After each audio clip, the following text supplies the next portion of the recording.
Buenos días, bienvenidos a nuestro tiempo devocional Tu Palabra para encontrar el camino. Hoy es 5 de abril del 2024. Vamos a continuar con la lectura de la Biblia en un año con el libro de Jueces, capítulos 19 al 21, y el Evangelio según San Lucas, capítulo 10, versículos 1 al 24.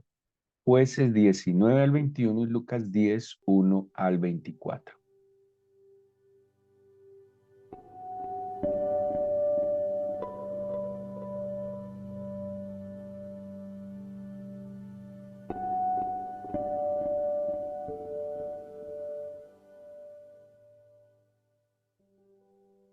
Bueno, estamos terminando el libro de los jueces. Seguramente han podido identificar lo que el cronista, lo que el agiógrafo o el escritor sagrado del libro de los jueces también ha querido transmitir. Es muy posible que el libro de los jueces se haya escrito em, por lo que dice en la época de David o en la época de Salomón. ¿Por qué?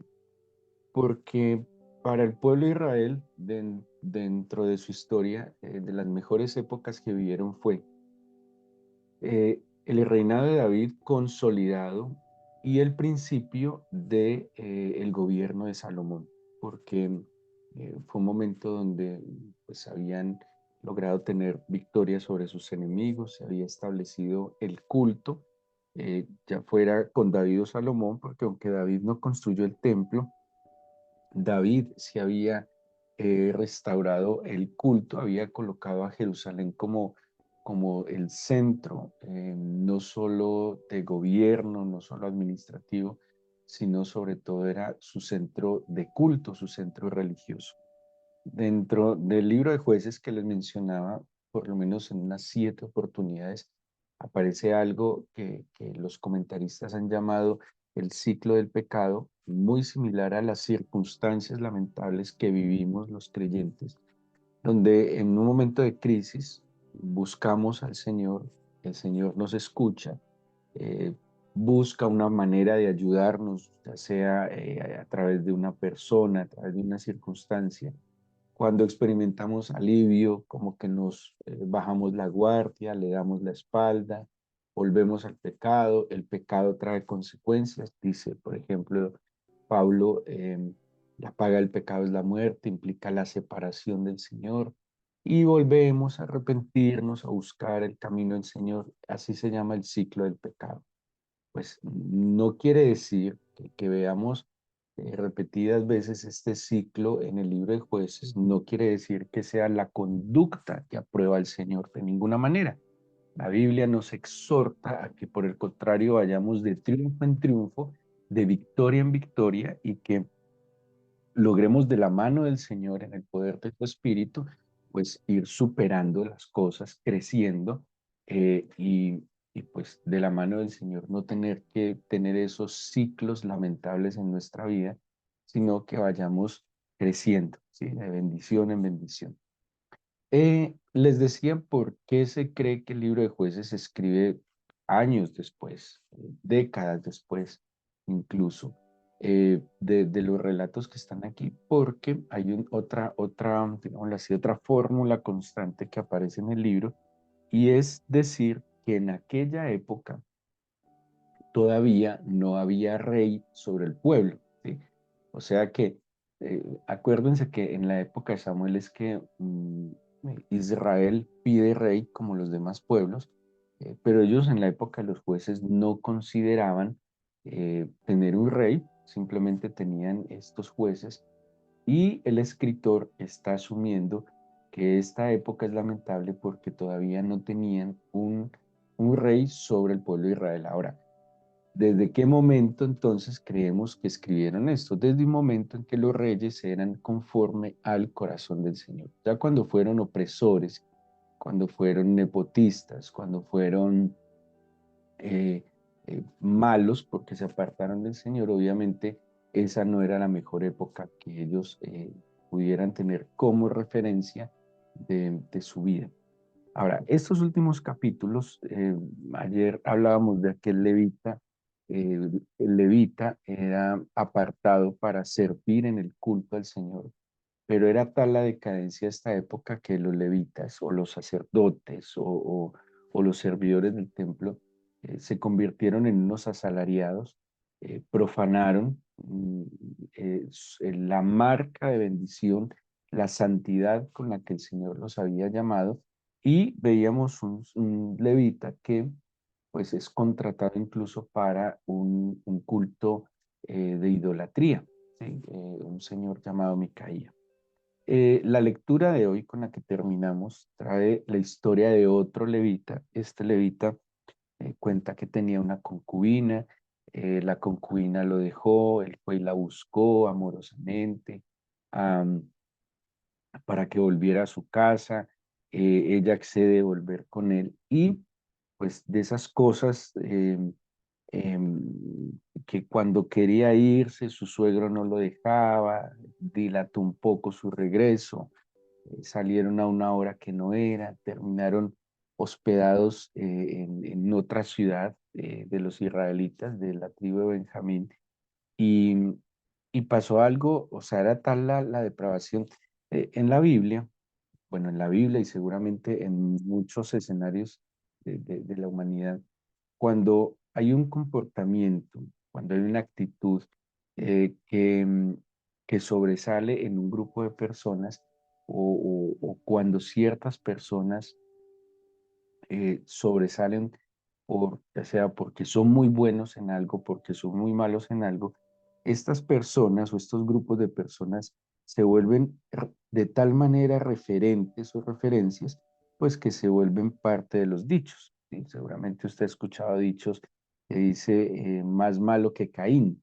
Caín es considerado tan malo que mató a su hermano Abel, que se convierte como en un dicho, ¿sí? En la Biblia se utiliza mucho eso. En la Biblia también hay referentes. Por ejemplo, cuando se habla de David, del rey David, David se convierte en un referente de un hombre que amó al Señor, que temió al Señor, que adoró al Señor, y cuando alguien se comportaba de buena manera, sobre todo en la monarquía, entonces se utilizaba a David como dicho. Te dice, era bueno como su padre David. Cuando alguien era malo, entonces decía, era tan malo que era malo como su padre fulano, ¿sí? En la Biblia, por ejemplo, cuando se va a hablar de un pueblo pervertido, de un pueblo degenerado, sé la referencia que se tiene y se ha tenido durante muchos años. Obviamente estamos en una época donde esto se volvió pues como muy delicado, pero cuando se hablaba de una población degenerada, de una población pervertida, la referencia era Sodoma, Sodoma y Gomorra. Era, de hecho, durante mucho tiempo, estamos hablando de siglos, a la homosexualidad se le decía que eran sodomitas, ¿sí? Porque los hombres de Sodoma tenían, entre otras características, según la Biblia, perversas, estaba la homosexualidad y el abuso. Sabemos, por ejemplo, cuando Lot recibe a los ángeles en su casa, dice que los hombres de Sodoma vinieron a su casa y le pidieron que sacara a estos hombres que los querían conocer. Esa expresión conocer en el Antiguo Testamento es un eufemismo, o sea, una forma agradable de expresar el tener relaciones sexuales. Entonces no decía, saca a estos hombres que queremos violarlos, que queremos accederlos carnalmente. Entonces se utiliza un eufemismo, una expresión más agradable, entonces dice, los queremos conocer, ¿sí? Pero la expresión que los queremos conocer tiene que ver con relaciones sexuales. Entonces, acordémonos entonces de Lot, que dice que, pues, que no hagan tal perversión, y el Señor pues decide castigar a Sodoma y Gomorra. Pero eso era, se supone, Sodoma y Gomorra, un pueblo que no conocía al Señor, un pueblo pagano que tenía prácticas muy oscuras, pero en este caso de Jueces había llegado a tal decadencia espiritual y a tal decadencia moral que, que los hombres de Benjamín quisieron también como acceder a este a este levita, y el levita, en un desprecio a la mujer completamente condenable y cuestionable también, ¿sí?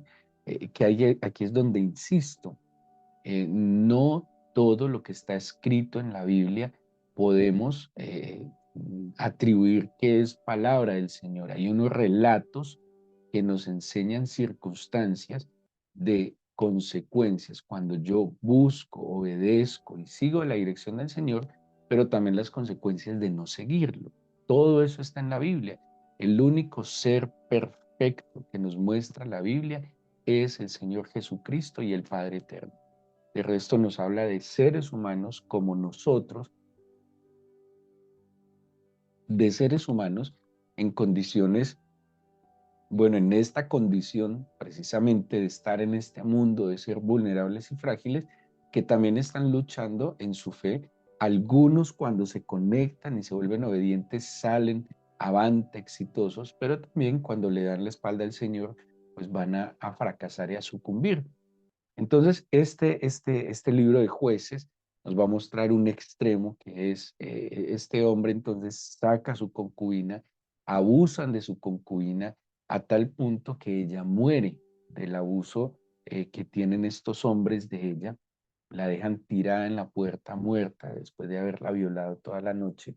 Bueno, es una escena macabra, de verdad que el relato es macabro, porque este hombre, como una denuncia ante todo el pueblo de Israel, decide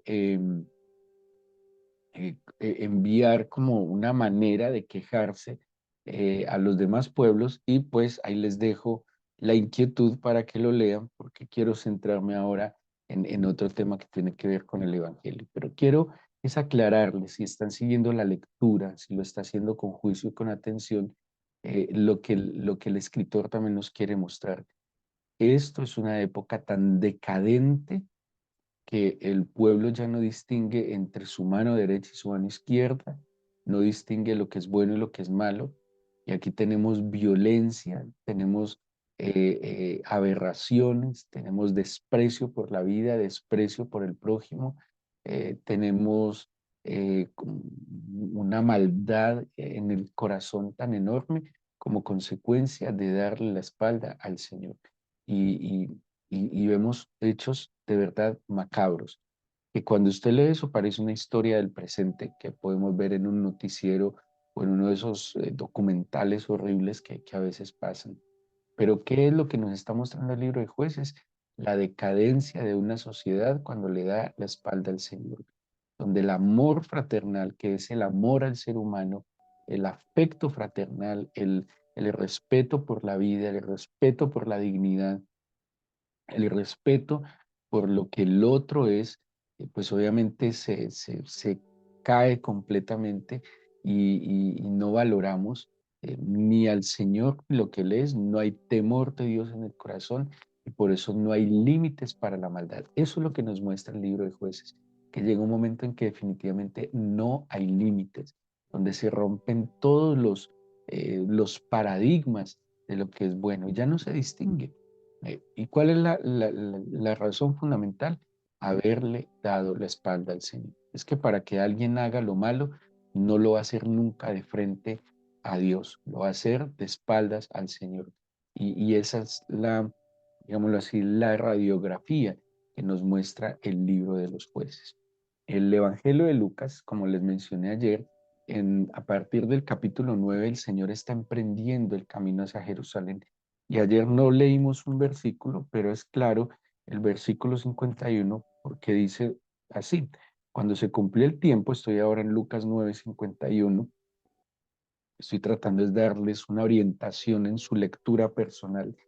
Cuando se cumplió el tiempo en que él, habla el Señor, había de ser recibido arriba, afirmó su rostro para ir a Jerusalén. O sea, ¿qué entendió el Señor? Que había llegado un tiempo. ¿Qué tiempo? El tiempo que había de ser de nuevo recibido en los cielos. ¿Qué implicaba? Morir, como en la cruz, como el sacrificio por nuestros pecados. O sea, el Señor sabía claramente que ir a Jerusalén implicaba sufrimiento, implicaba muerte, implicaba el desenlace de, pues, de la obra que en últimas él había venido a hacer a este mundo. ¿Cómo dice que, o qué hizo? Dice, afirmó su rostro para subir a Jerusalén.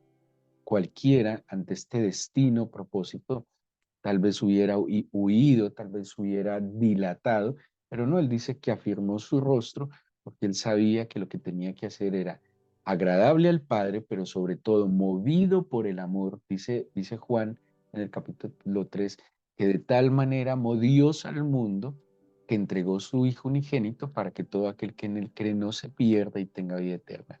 El Señor Jesucristo afirma su rostro porque primero amaba al Padre. Y al amar al Padre, pues quería obedecer y agradar al Padre.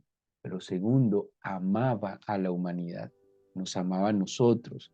En su corazón y en su pensamiento estaba que lo que él iba a hacer en la cruz era un acto de bondad y de amor que iba a traer, digámoslo así, un triunfo, una victoria sobre el mal que hasta ese momento había gobernado en toda la humanidad. Iba a abrir un camino, iba a abrir una brecha que hasta ese momento era completamente imposible para el ser humano. Así que en este acto de amor afirma su rostro. Lo que le venía era durísimo, mucho dolor físico, mucha angustia en su alma y sobre todo algo terrible, y era que iba a estar separado del Padre. Nunca el Hijo había estado separado en el Padre, había siempre tenido comunión con el Padre, pero ahora a causa del pecado que llevaría sobre sí nuestro pecado, una de las consecuencias era que la comunión con el Padre iba a ser eh, eh, afectada, interrumpida. Pero aún así, sabiendo lo que le esperaba, el sufrimiento tan enorme, afirmó su rostro, porque el amor, la determinación, la obediencia lo llevaba a ir en medio del sufrimiento, y también el autor de Hebreos habla así, en medio del sufrimiento lo llevaba a cumplir con certeza, con seguridad, con esperanza, que lo que él iba a hacer iba a traer una victoria definitiva sobre el pecado y sobre la muerte. Dice entonces que el versículo 53, que su aspecto era como de ir a Jerusalén. Jerusalén, como les he mencionado, era el centro de adoración, era el centro, era encontrarse con el Señor. Ir a Jerusalén, ir al templo, era encontrarse con el Señor. Su aspecto era de una persona que estaba caminando hacia un propósito superior dado por el Eterno, pero de encontrarse con el Señor.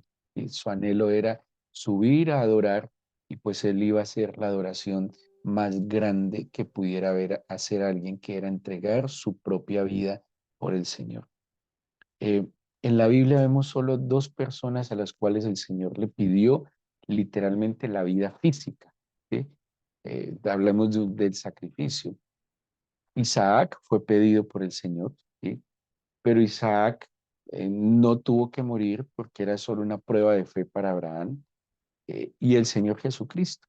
O sea, el Señor a nadie más le ha pedido que muera voluntariamente por los pecados de nadie.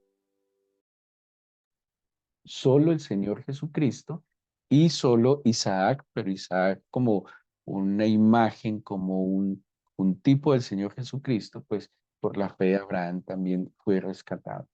Vemos entonces que el Señor emprende este camino. Ayer veíamos que algunos querían seguirlo, y en el capítulo 10 encomienda a setenta de sus discípulos a una misión. En el principio del capítulo 9, yo creo que si usted tiene su Biblia abierta, los puede comparar fácilmente porque se ven ambos textos. En el principio del capítulo 9 y en el principio del capítulo 10 de Lucas, seguramente sus Biblias tienen un título en cada uno de estos bloques que les explicaba en estos días, que se llaman perícopas. La mayoría de ellos son perícopas, que son secciones en las que están divididos, digámoslo así, partes de la Biblia. En el capítulo 9, en el principio, habla de la misión de los 12 discípulos, pero en el capítulo 10 nos está hablando de una misión de los 70. Si ustedes miran, el Nuevo Testamento tiene una particularidad, y es como un nuevo, pues así lo dice, un nuevo pacto, ¿sí? Es como la reinterpretación del pacto antiguo, y hasta en el tema de los números, hasta en el tema de las referencias, busca y tiene una similitud con el Antiguo Testamento. En el Antiguo Testamento encontramos el 12 referente a las 12 tribus de Israel, a los 12 patriarcas, a los 12 hijos de Jacob, que son cabeza de familias que se van a convertir en tribus. Entre ellos hemos escuchado que Simeón, Judá, Rubén, Gad, Isaacar, Neftalí, bueno, los 12 hijos de Jacob. En el Nuevo Testamento va a haber 12 personas cerca del Señor Jesús que se van a conocer como los 12 apóstoles, que de alguna manera también van a ser los patriarcas de la iglesia, ¿sí? Entonces, algo así como los que fueron los 12 patriarcas del Antiguo Testamento del pueblo de Israel, en el Nuevo Testamento van a ser los 12 patriarcas de la iglesia, ¿sí? Los 12, y así se van a conocer, los 12 apóstoles enviados, padres de la iglesia. En el Antiguo Testamento, en el caso de Moisés, también nos hablaba de 70 ancianos que acompañaron a Moisés, aparte de los príncipes de las 12 tribus, como cabeza de las tribus, hubo 70 ancianos, una asamblea de 70 ancianos que acompañaron a Moisés. Estos 70 ancianos eran tomados de las 12 tribus. Aquí aparecen también 70 discípulos como representando ya no solo los patriarcas, sino aquellos que también estaban cerca al Señor como, digámoslo así, esa compañía, ese apoyo a la misión que el Señor tenía. Si usted tiene tiempo y es curioso, puede comparar la misión que le pone a los unos y a los otros, pero hay dos cosas que son comunes y quiero resaltar en esta misión de Dios, como se le dice en muchos comentarios, porque la misión de salvar el mundo es una misión del Señor, ¿sí? La salvación no es una obra del ser humano por su buen comportamiento, o sea, el ser humano no se salva a sí mismo, el ser humano es salvo por la gracia y la misericordia del Señor, que es el que la ofrece. Y como Él es el que la ofrece, Él es el que la da a conocer. De allí la evangelización. La evangelización es el medio a través del cual el Señor lleva la salvación a los hombres. O sea, no puede existir alguien que diga arrogantemente que Él se salvó porque es bueno, porque es una persona moralmente superior. No, la salvación es una obra del Señor que Él ofrece, que Él da a conocer y aquel que cree, aquel que la recibe, pues la disfruta, ¿sí? Pero es una obra absoluta del Señor. El ser humano no tenía cómo acceder a la salvación. Y dos cosas son comunes en esta misión, tanto de los 12 como de los 70. La primera de ellas es, dice el versículo 2, dice, los envió a predicar el reino de Dios, ¿sí? ¿Qué es predicar? Era la palabra querigma, que es anunciar, proclamar, dar a conocer. Lo mismo que hizo Juan el Bautista. Juan el Bautista que decía, el reino de los cielos se ha acercado. Esa era la base del Evangelio. La base del Evangelio que lo va a mencionar luego Pablo, o digo luego, pero la verdad lo escribió primero que los Evangelios. Hay cuatro verdades fundamentales del Evangelio, digamos, que hacen parte de una confesión de fe, de un credo que también se los he mencionado varias veces. Y esa primera verdad fundamental del Evangelio es que Jesucristo, Jesús de Nazaret, murió por nosotros en la cruz. Primera verdad fundamental del Evangelio. Segundo, que Jesucristo fue sepultado. Tercero, que Jesucristo resucitó. Y cuarto, que creer y aceptar esta obra, eh, pues nos justifica del pecado.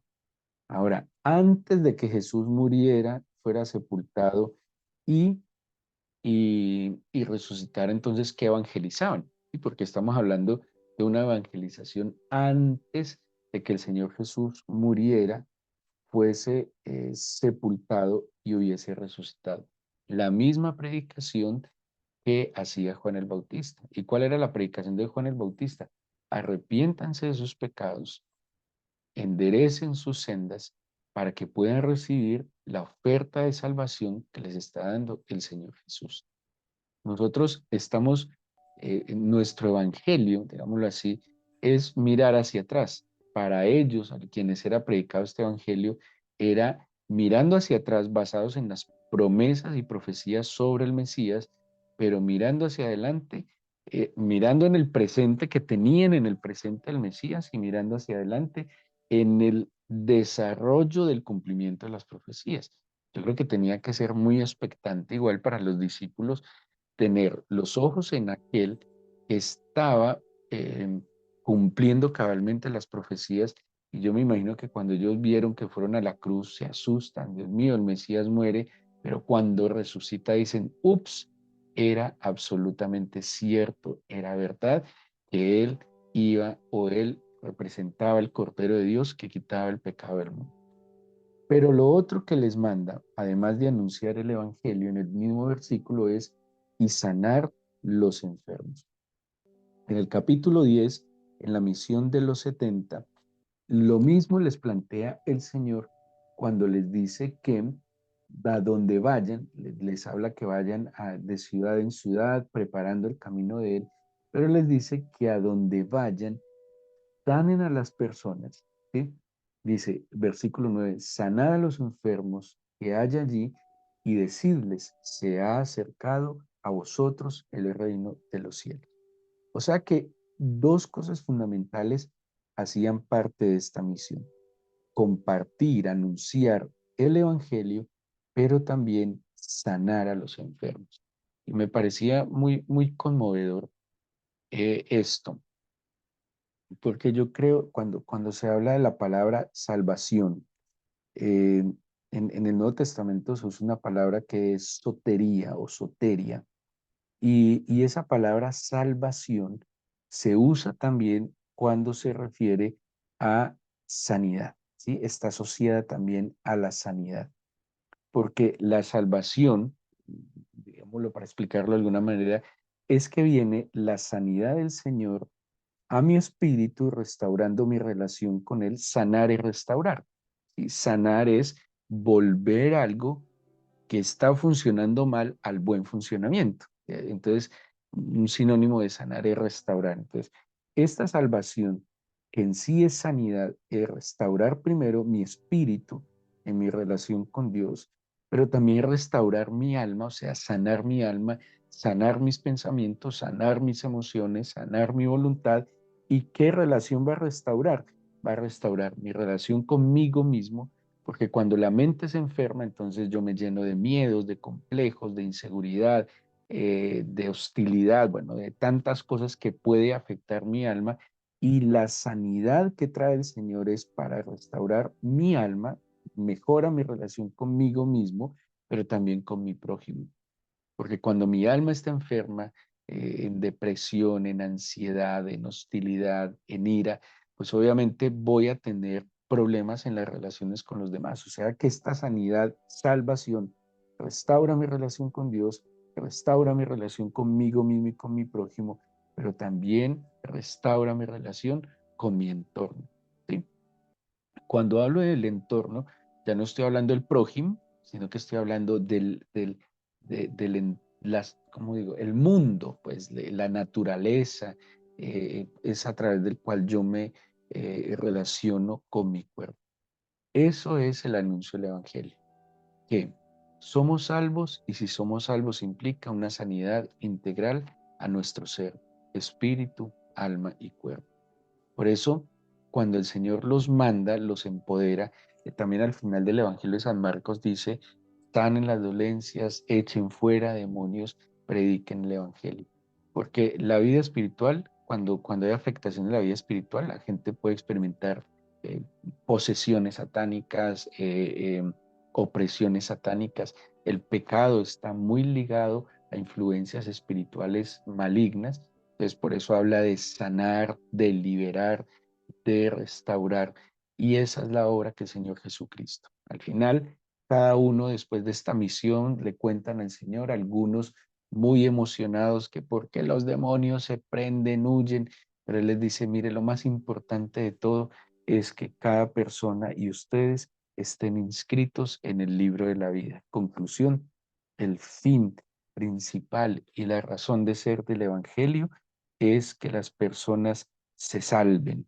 Y la salvación implica que las personas se sanen, y no solo que sanen sus cuerpos, no solo que sanen sus almas, sino que sean sanados sus espíritus. Y la sanidad se evidencia en que se restauran las relaciones, se restaura la relación con el Señor, se restaura la relación con usted, se restaura la relación con su prójimo y por ende con su entorno. Démosle gracias al Señor por esta semana, por este día. Dele gracias al Señor por la vida que le ha concedido, por acercarse al Señor, porque le concedió la vida física, pero también nos ha concedido la vida espiritual. Dele gracias al Señor por todo lo que le concedió hacer esta semana, los objetivos alcanzados. Dale gracias al Señor por perdonar sus faltas, sus pecados. Dele gracias al Señor por ser bueno y misericordioso con nosotros. Encomendémosle este fin de semana. Pidámosle que nos permita congregarnos como iglesia, que usted asista al lugar donde el Señor le ha puesto para ser alimentado espiritualmente. Y dígale, Señor, permíteme este fin de semana disfrutar de mi familia, de mi casa, en paz y en armonía. Y que lo que yo he recibido de tus manos, Señor, yo también lo pueda compartir con aquellos que has puesto a mi lado, para caminar, para avanzar, oh Dios.